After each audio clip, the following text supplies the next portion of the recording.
ದ್ವಿತೀಯ PUCಯ ಕನ್ನಡದಲ್ಲಿ ದೀರ್ಘಗದ್ಯಕ್ಕೆ ಸಂಬಂಧಿಸಿದಂತೆ 2025 ಮತ್ತು 26ನೇ ಸಾಲಿನಲ್ಲಿ ಪ್ರಶ್ನೆಕೋಟೆಯಲ್ಲಿ ಕೊಟ್ಟಿರುವಂತಹ ಬಹು ಆಯ್ಕೆಯ ಸಂಪೂರ್ಣವಾದಂತಹ ಪ್ರಶ್ನೋತ್ತರಗಳನ್ನು ಅಂದರೆ ಬಹು ಆಯ್ಕೆಯ ಪ್ರಶ್ನೋತ್ತರಗಳನ್ನು ಈ ಒಂದು ವಿಡಿಯೋದಲ್ಲಿ ನೋಡ್ತಾ ಹೋಗೋಣ.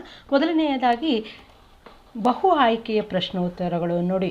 ಕೃಷ್ಣೇಗೌಡನ ಆನೆ ಈ ಒಂದು ದೀರ್ಘಗದ್ಯವನ್ನು ಬರೆದಂತಹವರು KP ಪೂರ್ಣಚಂದ್ರ ತೇಜಸ್ವಿಯವರು. ಮೊದಲನೆಯದು, ನಿರೂಪಕರಿಗೆ ಯಾವ ಕೆಲಸ ಕಾಯಂ ಆಗಿತ್ತು ಅಂತಾನು. ನಿರೂಪಕರಿಗೆ ಜೀಪ್ ರಿಪೇರಿ ಮಾಡುವಂತಹ ಕೆಲಸ ಕಾಯಂ ಆಗಿತ್ತು. ಇನ್ನು ಕಾಕಿ ಪ್ಯಾಂಟ್ದಾರಿ ಕಾಲುಗಳನ್ನು ನೋಡಿದ ನಿರೂಪಕರಿಗೆ ನೆನಪಿಗೆ ಬಂದಂತಹ ಡಿಪಾರ್ಟ್ಮೆಂಟ್ ಯಾವುದು ಅಂತ ಇದೆ, ಅದು ಪೊಲೀಸ್ ಡಿಪಾರ್ಟ್ಮೆಂಟ್. ದುರ್ಗಪ್ಪ ತರ್ಲೆ ಡಿಪಾರ್ಟ್ಮೆಂಟ್ ಎಂದು ಹೇಳಿದ್ದು ಇದರ ಬಗ್ಗೆ. ಯಾರಿಗೆ ಅಂದರೆ ಟೆಲಿಫೋನ್ ಡಿಪಾರ್ಟ್ಮೆಂಟ್ ಅವರು ತರ್ಲೆ ಡಿಪಾರ್ಟ್ಮೆಂಟು ಅಂತ ಹೇಳ್ಬಿಟ್ಟು ಅಲ್ಲಿ ದುರ್ಗಪ್ಪ ಹೇಳಿರ್ತಾನೆ. ಇನ್ನು ನಿರೂಪಕರ ಬಳಿ ದುರ್ಗಪ್ಪ ಕೇಳಿ ಪಡೆಯಲು ಬಂದಿದ್ದು ಏನನ್ನ ಅಂದರೆ ಆತ ಕೊಡಲಿಯನ್ನು ಕೇಳಿ ಪಡೀಲಿಕ್ಕೆ ಅಂತ ಬಂದಿರ್ತಾನೆ. ಹಾಳಾಗಿದ್ದ ಕೊಡಲಿ ನೋಡಲು ಹೇಗೆ ಕಾಣ್ತಾ ಇತ್ತು ಅಂದರೆ ಅದು ಸುತ್ತಿಗೆಯಂತೆ ಕಾಣ್ತಾ ಇತ್ತು. ಕೃಷ್ಣೇಗೌಡನ ಆನೆ ಮೊದಲು ಈ ಮಠದಲ್ಲಿತ್ತು, ಅದು ಮೊದಲು ಗೂಳೂರು ಮಠದಲ್ಲಿ ಇತ್ತು. ಕೃಷ್ಣೇಗೌಡನ ಆನೆಯ ಹೆಸರು ಗೌರಿ. ನೋಡಿ, ಮಠದ ಜಗದ್ಗುರುಗಳನ್ನು ಜನರು ತಮ್ಮ ಹೆಗಲ ಮೇಲೆ ಹೊರತೊಡಗಿದ್ದರಿಂದ ಆನೆಗೆ ಜಗದ್ಗುರುಗಳನ್ನು ಹೊರುವ ಕೆಲಸ ತಪ್ಪಿ ಹೋಯಿತು. ಹೀಗಾಗಿ ನಿರುಪಯುಕ್ತವೆನಿಸಿದಂತಹ ಈ ಆನೆಯನ್ನು ಅದಕ್ಕಿಂತ ಮುಖ್ಯವಾಗಿ ಅದರ ಮಾವುತನನ್ನು ಹೊರಹಾಕಿ ಕೈ ತೊಳೆದುಕೊಳ್ಳಲು ಮಠದವರು ಅವಣಿಸ್ತಾ ಇದ್ರು ಎಂಬ ಮಾತುಗಳನ್ನು ಸೂಚಿಸುವಂಥದ್ದು ಏನು ಅಂತಂದರೆ, ಆನೆ ಮಾವುತ ಇಬ್ಬರ ಕಾರಣಕ್ಕೂ ಅವರನ್ನು ಹೊರ ಹಾಕಬೇಕು ಅಂತ ಹೇಳ್ಬಿಟ್ಟು ಅನಿಸಿತು. ಇನ್ನು ಸರ್ಕಾರ ಬೆಂಕಿ ಕಡ್ಡಿ ಮರ ಕಡೆಯಲು ಗುತ್ತಿಗೆ ಕೊಟ್ಟದ್ದು ಯಾವ ಕಂಪನಿಗೆ ಅಂದರೆ ಅದು ವಿಮ್ಕೋ ಕಂಪನಿಗೆ. ಇದು ಆನೆಯ ಮಾವುತನ ಹೆಸರು ವೇಲಾಯುಧ. ಗೂಳೂರು ಮಠದವರು ಇಲ್ಲಿವರೆಗೆ ಹೋಗಿ ಮಾವುತ ವೇಲಾಯುಧನನ್ನು ಹುಡುಕಿ ಕರೆ ತಂದಿರ್ತಾರೆ. ಅಂದರೆ ಕೇರಳದವರೆಗೂ ಹೋಗಿ ವೇಲಾಯುಧನನ್ನು ಕರ್ಕೊಂಡು ಬಂದಿರ್ತಾರೆ. ಕೃಷ್ಣೇಗೌಡನ ಆನೆ ಒಮ್ಮ ದೂಡಿ ಬೀಳಿಸಿದ್ದು ಯಾರ ಪೆಟ್ಟಿಗೆ ಅಂಗಡಿಯನ್ನು ಅಂದರೆ ರೆಹಮಾನ್ ಪೆಟ್ಟಿಗೆ ಅಂಗಡಿಯನ್ನು ಬೀಳಿಸಿರುತ್ತೆ. ರೆಹಮಾನ್ ಐ ವಿಟ್ನೆಸ್ ಎಂದು ತೋರಿಸಿದ್ದು ಯಾರನ್ನು ಅಂದರೆ ಜುಬೇದಾಳನ್ನು. ನಿರೂಪಕರ ಗೆಳೆಯ ಪ್ರಕಾಶ್ ಅವರು ಇಕಾಲಜಿಸ್ಟ್ ಗೆಳೆಯ ಆಗಿರ್ತಾರೆ. ಆನೆ ಕಾಡಿಗೆ ಓಡಿ ಹೋದಾಗ ವೇಲಾಯುಧ ಯಾರ ಸಾಮಿಲ್ನಲ್ಲಿ ಕೆಲಸ ಮಾಡ್ತಾ ಇದ್ದ ಅಂದರೆ ಶಿವೇಗೌಡರ ಸಾಮಿಲ್ನಲ್ಲಿ ಕೆಲಸ ಮಾಡ್ತಾ ಇದ್ದ. ಅರಣ್ಯ ಇಲಾಖೆಯಲ್ಲಿ ನಾಗರಾಜನ ಹುದ್ದೆ ಏನಾಗಿತ್ತು ಅಂದರೆ ಫಾರೆಸ್ಟರ್. ಶಿವೇಗೌಡರು ರಾತ್ರೋರಾತ್ರಿ ಆನೆ ಕರೆದುಕೊಂಡು ಹೋದದ್ದು ಯಾವ ಉದ್ದೇಶದಿಂದ ಅಂದರೆ ಕಳ್ಳನಾಟ ಇಳಿಸ್ಬೇಕು ಅನ್ನುವಂತಹ ಉದ್ದೇಶದಿಂದ ರಾತ್ರೋರಾತ್ರಿ ಶಿವೇಗೌಡರು ಆನೆಯನ್ನು ಕರ್ಕೊಂಡು ಹೋಗಿರ್ತಾರೆ.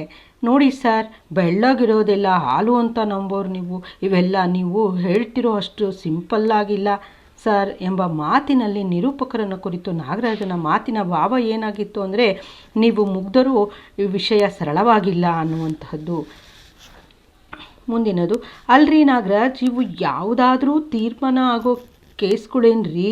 ನೀವು ಬೇರೆ ಡಿಪಾರ್ಟ್ಮೆಂಟಿಗೆ ಬುದ್ಧಿ ಕಲಿಸ್ತೀನಿ ಅಂದ್ರಲ್ಲ, ಹಾಗೆ ಅವರೂ ನಿಮಗೆ ಕಲಿಸ್ಬೇಕು ಅಂತಿರ್ತಾರೆ. ಕಲಿಯೋದಕ್ಕೆ ಯಾರಾದರೂ ತಯಾರಿದ್ರೆ ತಾನೇ ಕೇಸ್ ತೀರ್ಮಾನ ಆಗೋದು. ಹೀಗೆಂದು ನಿರೂಪಕರು ನಾಗರಾಜನಿಗೆ ಹೇಳಿದ ಮಾತಿನಲ್ಲಿ ವ್ಯಕ್ತವಾಗಿದ್ದಂತಹ ಭಾವ ಏನು ಅಂತ ಇದೆ ನೋಡಿ. ಈ ಒಂದು ಪ್ರಶ್ನೆಯನ್ನು 2025ರ ಎಕ್ಸಾಮ್ ನಂಬರ್ 1ನಲ್ಲಿ ಕೇಳಿರುವಂತಹದ್ದು. ಇದರ ಒಂದು ಉತ್ತರ ಡಿಪಾರ್ಟ್ಮೆಂಟ್ಗಳ ನಡುವಿನ ಹೊಂದಾಣಿಕೆಯ ಕೊರತೆ ಇರುವಂತಹದ್ದನ್ನು ಈ ಒಂದು ಮೇಲಿನ ಮಾತಿನಲ್ಲಿ ವ್ಯಕ್ತವಾಗಿರುವಂತಹದ್ದನ್ನು ನೋಡ್ಬೋದು. ಮುಂದಿನದು, ಏನೋ ಮರ ಯಾಕೆ ಕಡಿತೀಯಾ ಅಂತ ಕೇಳಿದರೆ ಮ್ಯಾಲಿನವ್ರು ಕೇಳ್ಕೊಳ್ಳಿ ಅಂತ ಉಚಾಯಿಸಿ ಮಾತಾಡ್ತೀಯಾ ಎಂದು ಫಾರೆಸ್ಟರ್ ನಾಗರಾಜ್ ಯಾರನ್ನು ಉದ್ದೇಶಿಸಿ ಹೇಳ್ತಾರೆ ಅಂದರೆ ದುರ್ಗಪ್ಪನನ್ನು ಕುರಿತು ಹೇಳ್ತಾರೆ.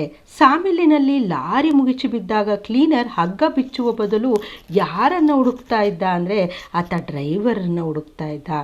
ದುರ್ಗಪ್ಪನಿಗೆ ನೋಡಿಕೊಡಲು ಕೊಟ್ಟಿದ್ದ ಎಲೆಕ್ಟ್ರಿಕ್ ಲೈನ್ ಯಾವುದು ಅಂದರೆ ಕಳಸ ಲೈನನ್ನು ನೋಡ್ಕೊಳ್ಲಿಕ್ಕೆ ಅಂತ ಕೊಟ್ಟಿರ್ತಾರೆ. ಏನು ಸ್ವಾಮಿ, ಸಾಯೋದಕ್ಕೆ ಹೆದರೋವ ನಾನು ಅಂತ ತಿಳ್ಕೊಂಡ್ರಾ? ಲೈನ್ಮನ್ ಕೆಲಸಕ್ಕೆ ಸೇರಿದ ಮೇಲೆ ಪ್ರಾಣದಾಸೆ ಇಟ್ಕೊಂಡ್ರೆ ಆಗುತ್ತಾ? ನಮ್ಮ ಡಿಪಾರ್ಟ್ಮೆಂಟಿನ ಲೈನ್ಮನ್ಗಳು ಯಾರಾದರೂ ಈವರೆಗೆ ಸರ್ವಿಸ್ ಮುಗಿಸಿ ರಿಟೈರ್ ಆಗಿರೋದನ್ನು ನೋಡಿದ್ದೀರಾ? ಕರೆಂಟಿನ ಜೊತೆ ಕೆಲಸ ಅದು.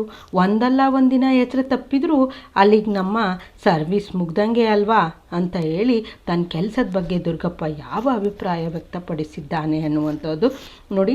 ಈ ಒಂದು ಬಹು ಆಯ್ಕೆ ಪ್ರಶ್ನೆಯನ್ನು 2024 ಎಕ್ಸಾಮ್ ನಂಬರ್ 3ರಲ್ಲಿ ಕೇಳಿರುವಂತಹದ್ದನ್ನು ನೋಡ್ಬೋದು. ಅಂದರೆ ಅವನ ಕೆಲಸ ಅಪಾಯಕಾರಿಯಾಗಿದ್ದಂಥದ್ದು ಅನ್ನುವಂಥದ್ದನ್ನು ನೋಡಬಹುದು. ಮುಂದಿನದು, ವೆಟರ್ನರಿ ಆಸ್ಪತ್ರೆ ಬಳಿ ನಿಂತಿದ್ದ ಜಬ್ಬಾರನ ವಾಹನ ಯಾವುದು ಅಂದರೆ ಅದು ಲೂನಾ.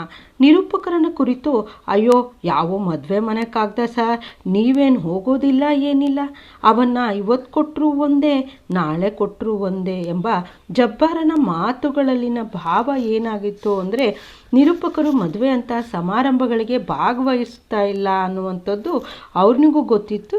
ಅದಕ್ಕಾಗಿ ಅವನು ಆ ಒಂದು ಮಾತುಗಳನ್ನು ಹೇಳಿರ್ತಾನೆ. ಪೋಸ್ಟ್ಮನ್ ಜಬ್ಬಾರ್ ಸಾಹೇಬನ ಸಂಬಳ ಕೇವಲ 60 ರೂಪಾಯಿಗಳಾಗಿದ್ವು. ಜಬ್ಬಾರ್ ಈ ಕಾರಣಕ್ಕೆ ವೆಟರ್ನರಿ ಆಸ್ಪತ್ರೆಗೆ ಬಂದಿದ್ದ. ಜಬ್ಬಾರ್ ಏನಕ್ಕೆ ಬಂದಿದ್ದ ಅಂದರೆ ಅವನು ಪತ್ರಗಳನ್ನು ಬಟವಾಡೆ ಮಾಡಲು.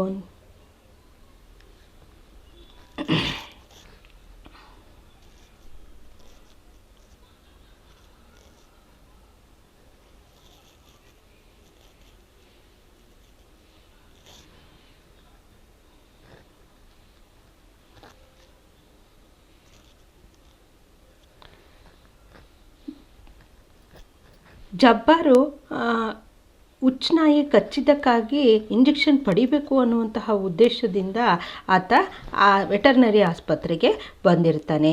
ಪುಟ್ಟಯ್ಯ ವೆಟರ್ನರಿ ಆಸ್ಪತ್ರೆಯ ಏನಾಗಿದ್ದ ಅಂತಂದರೆ ಆತ ಸ್ಟಾಕ್ ಮೆನ್ ಆಗಿ ಕೆಲಸ ಮಾಡ್ತಾ ಇದ್ದ.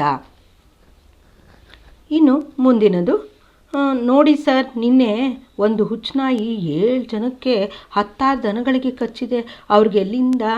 ಅವ್ರಿಗೆಲ್ಲ ಎಲ್ಲಿಂದ ಇಂಜೆಕ್ಷನ್ ಸಪ್ಲೈ ಮಾಡೋಕ್ಕಾಗುತ್ತೆ ಹೇಳಿ ಎಂಬ ವೆಟರ್ನರಿ ಸ್ಟಾಕ್ಮೆನ್ ಪುಟ್ಟಯ್ಯನ ಮಾತಿನಲ್ಲಿ ವ್ಯಕ್ತವಾಗುವಂತಹ ಭಾವ ಯಾವುದು ಅಂದರೆ ಅಲ್ಲಿ ಔಷಧಿ ಒದಗಿಸಲಾರದಂತಹ ಒಂದು ಅಸಹಾಯಕತೆಯನ್ನು ಅವನ ಒಂದು ಮಾತಿನಲ್ಲಿ ನೋಡಬಹುದಾಗಿದೆ.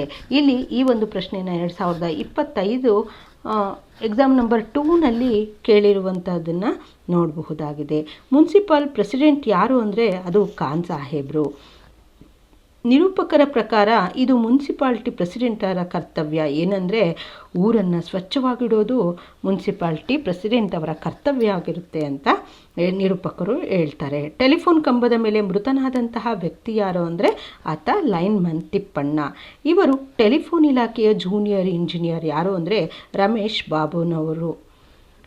ಅದೇನು ಮಾಡುತ್ತಯ್ಯ, ಆನೆ ಎಲ್ಲೋ ಕಂಬದ ಮೇಲೆ ಸತ್ತಿರೋ ತಿಪ್ಪಣ್ಣಂಗೂ ಎಲ್ಲೋ ಓಡಾಡ್ಕೊಂಡಿರೋ ಆನೆಗೂ ಕಟ್ತಿರಲ್ಲಯ್ಯ, ಬಾಯಿಲ್ದವ್ರು ಈ ಪ್ರಪಂಚದಲ್ಲಿ ಬದುಕೋ ಹಂಗೆ ಇಲ್ವಾ ಏನಯ್ಯ ಹೀಗೆಂದು ನಿರೂಪಕರು ದುರ್ಗಪ್ಪನಿಗೆ ಹೇಳಿದ ಮಾತಿನಲ್ಲಿ ವ್ಯಕ್ತವಾಗುವಂತಹ ಭಾವ ಏನು ಅಂದರೆ ಗೌರಿ ಎನ್ನುವಂತಹ ಆನೆಯ ಬಗೆಗೆ ನಿರೂಪಕರಲ್ಲಿರುವಂತಹ ಸಹಾನುಭೂತಿಯನ್ನು ನೋಡಬಹುದಾಗಿದೆ.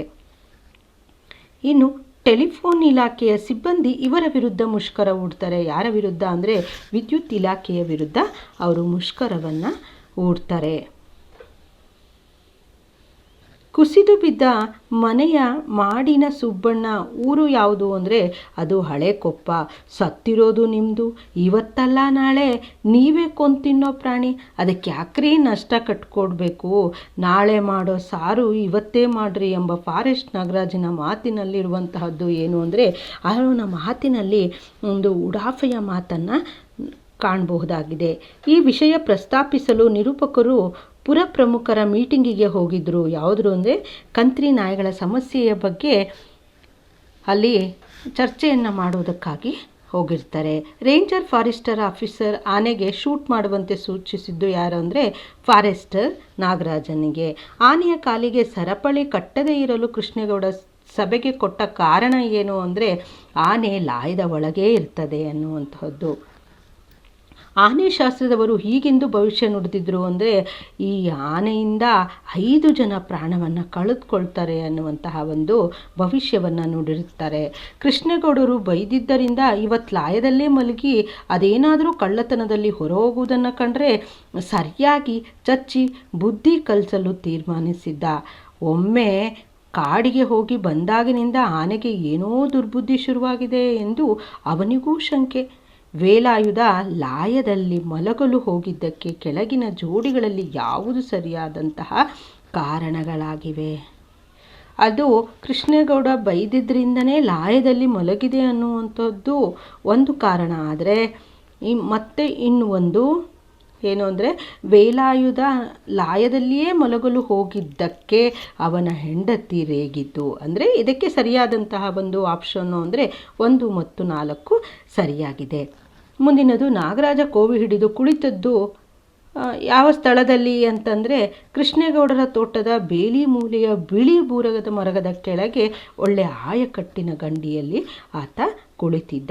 ಕೋವಿ ಹಿಡಿದು ಓಡಿ ಬರುತ್ತಿದ್ದ ಗಾರ್ಡ್ ರಾಮಪ್ಪ ನಾಗರಾಜನನ್ನು ಉದ್ದೇಶಿಸಿ ಹೀಗಂತ ಹೇಳ್ತಾನೆ ಅಂದರೆ, ಆನೆ ಬೇಲಿ ದಾಟಿ ಹೋಯಿತು ಸಾರ್ ಅಂತ ಹೇಳ್ತಾನೆ. ಆನೆ ಎಷ್ಟು ದೊಡ್ಡ ಪ್ರಾಣಿಯಾದರೂ ಸುಳಿವು ಕೊಡದೆ ತಂಗಾಳಿಯಂತೆ ಓಡಾಡಬಲ್ಲದು ಎನ್ನುವುದು ನಾಗರಾಜನ ಸರ್ವಿಸಿನಲ್ಲಿ ಎಷ್ಟೋ ಸಾರಿ ಗಮನಕ್ಕೆ ಬಂದಿತ್ತು. ಅದಕ್ಕೆ ಅವನು ಮೈಯೆಲ್ಲ ಕಣ್ಣಾಗಿಕೊಳ್ತಿದ್ದ. ಇಲ್ಲಿ ಆನೆ ಕುರಿತು ಹೇಳಿರುವಂತಹ ಸಂಗತಿ ಏನು ಅಂದರೆ, ಆನೆ ದೊಡ್ಡ ಪ್ರಾಣಿ, ಅದು ಸೂಕ್ಷ್ಮವಾಗಿ ವರ್ತಿಸುವುದಿಲ್ಲ ಅನ್ನುವಂಥದ್ದು. ಪೊಲೀಸರು ಹೀಗೆಂದು ಮಹಜರನ್ನು ಬರ್ಕೊಳ್ತಾರೆ. ಏನಂದರೆ, ನಾಗರಾಜನ ಕೋವಿ ಸಿಕ್ಕಿದೆ, ಅವನ ಹೆಣ ಸಿಗಲಿಲ್ಲ ಅಂತ ಹೇಳಿಬಿಟ್ಟು ಪೊಲೀಸರು ಮಹಜರನ್ನು ಬರ್ಕೊಳ್ತಾರೆ. ಕೃಷ್ಣೇಗೌಡ ಕಳವಳದಿಂದ ಹೀಗೆ ದಿನ ದುಡ್ತಾ ಇದ್ದಾನೆ ಅಂತಂದರೆ, ಆ ಆನೆ ಮತ್ತೆ ಊರಿಗೆ ಹಿಂದಿರುಗಿ ಬಂದುಬಿಟ್ರೆ ಏನಪ್ಪ ಕತೆ ಅಂತ ಅನ್ನುವಂಥದ್ದು